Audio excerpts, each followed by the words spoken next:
ဒီနေ့မနက်ပိုင်းမှာပဲဒါကစားခဲ့တဲ့ဒါပြင်တင်တဲ့ဒါနော်ဝေးပွဲစဉ်ကတော့ဒါပြီးဆုံးသွားခဲ့ပြီဖြစ်တယ်။ဒါအားလုံးစောင့်မျှော်နေကြတဲ့အတိုင်းပဲဒါအမ်ဘာပေဟာလန်ဆိုပြီးတော့ဒါအဲ့ဒီရဲ့ပြိုင်ဘက်အတွဲလေးကိုဒါမြင်ကြတာအားလုံးအသိပဲဖြစ်ပါတယ်။ဟုတ်ပါတယ်။ကဲဒီလိုမျိုးဘောလုံးသတင်းတွေနဲ့ဒါအားကစားသတင်းတွေကိုနေ့စဉ်တင်ဆက်ပေးနေတာကိုကျွန်တော်ရဲ့အကောက်ကိုဒါ follow လုပ်ဖို့မမေ့နေဘူးနော်။ကဲဆက်လိုက်အောင်ဒီကနေ့ကြတော့ဒါကျွန်တော်တို့ဒါပြင်တင်တဲ့ဒါနော်ဝေးပွဲစဉ်မှာဒါပြင်တစ်ဘက်ကနေပြီးတော့ဒါအမ်ဘာပေပါလာပြီးတော့နော်ဝေးဘက်ကဒါဟာလန်ကတော့ဒါပါလာခဲ့ခြင်းမရှိဘူး။ဘာဖြစ်လို့လဲဆိုတော့ဒါဟာလန်ကတရားရနေရတယ်မို့ဒါအရင်ကတည်းကမပါဘူး။ဘာကြောင့်မလို့ဒီလိုမျိုးပွဲစဉ်မှာဒါနော်ဝေးနီးပြကဘာကြောင့်မို့ဒါဟာလန်တို့ဒါအိုဒီကပ်တို့ကိုဘာလို့မထည့်တာလဲအဲ့ဒီအကြောင်းအရာကဒါတော်လေးအံ့ဩဖို့ကောင်းတယ်ဒါမနိုင်ဘူးဆိုတာပြင်မဲ့ဒါတည်တယ်ဒါပေမဲ့အဓိကဖြစ်တဲ့ဒါတိုက်စစ်တာဟာလန်နဲ့ဒါအိုဒီကပ်တို့ကိုဒါဘာကြောင့်မထည့်တာလဲဆိုတော့ဒါအကြောင်းရင်းနဲ့ပတ်သက်ပြီးတော့သူတို့ဒါနီးပြကဒါဘယ်လိုမျိုးဒါစကွက်တွေရှိတယ်ဆိုတော့ကျွန်တော်လည်းအတိအကျမသိဘူးဒါပေမဲ့ဒီနေ့ပွဲစဉ်မှာဒါကစားခဲ့တဲ့ပြင်သစ်ရဲ့ဒါတိုက်စစ်အတွဲကတော့တော်လေးဒါကောင်းမွန်ခဲ့တယ်ဒါတမ်ပီလီရဲ့ဒါအမ်ဘာပေတို့ကဒါတော်လေးတွဲညီညီကစားခဲ့တာတွေ့ရတယ်ဒါတမ်ပီလီကတော့ဒါကျွန်တော်တို့ဒီပွဲမှာဒါနော်ဝေးနဲ့ပွဲစဉ်မှာဒါဟတ်ထွေသွင်းယူနိုင်ခဲ့တယ်ဒါသူကဒါကမ္ဘာဖလားမှာဒါဟတ်ထွေသွင်းယူနိုင်ခဲ့တဲ့ဒါကသမားဒါ3ယောက်မြောက်ဖြစ်လာခဲ့တယ်ပေါ့နော်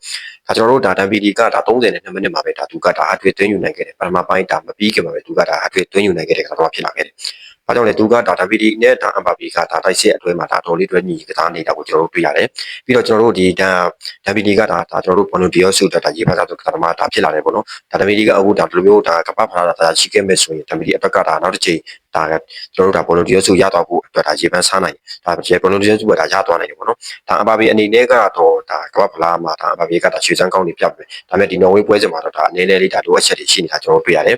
ဒါကြောင့်မို့ကျွန်တော်တို့ဒီနော်ဝေးဘက်ကလည်းဒါကျွန်တော်တို့ဒါတိုက်စစ်ကနေဒါတလုံးဒါသွင်းယူနိုင်ခဲ့တယ်ဒါကြောင့်မို့ကျွန်တော်တို့ကဒါ4-1ဆိုပြီးတော့ဒါနော်ဝေးအသင်းကိုဒါပြင်သစ်အသင်းကဒါ4-1နဲ့အနိုင်ရရှိသွားတာဖြစ်တယ်ဒါကြောင့်မို့ကျွန်တော်တို့ဒီပြင်သစ်ကဒါနောက်တစ်ဆင့်ကိုဒါ30နဲ့ဒါ2သင်းဆင့်ကိုဒါပြင်သစ်ကဒါနောက်တစ်ဆင့်ကိုတက်လာသွားခဲ့ပြီဒါအုပ်စုပုံနဲ့တက်လာသွားပြီးတော့နော်ဝေးအသင်းကဒါဒုတိယနေရာနဲ့ဒါအုပ်စုနောက်တစ်ဆင့်ကိုဒါတက်လာသွားခဲ့တာဖြစ်တယ်ဒါကြောင့်မို့ကျွန်တော်တို့ဒါနောက်တစ်ဆင့်ကိုတက်ဖို့အတွက်ဒါပြင်သစ်အသင်းအနေနဲ့ဒါအတော်လေးဒါသူတို့အတွက်ရှိနေကောင်းသွားခဲ့တယ်ဒါကြောင့်မို့ပြင်သစ်ကဒါနောက်တစ်ဆင့်မှာဗာတင်းနဲ့တွေ့မလဲဆိုတာကျွန်တော်ဒီနေ့ဒါဆက်လက်ပြီးစောင့်ကြည့်အောင်ပဲဖြစ်တယ်ဒါကြောင့်ကျွန်တော်တို့ဒါ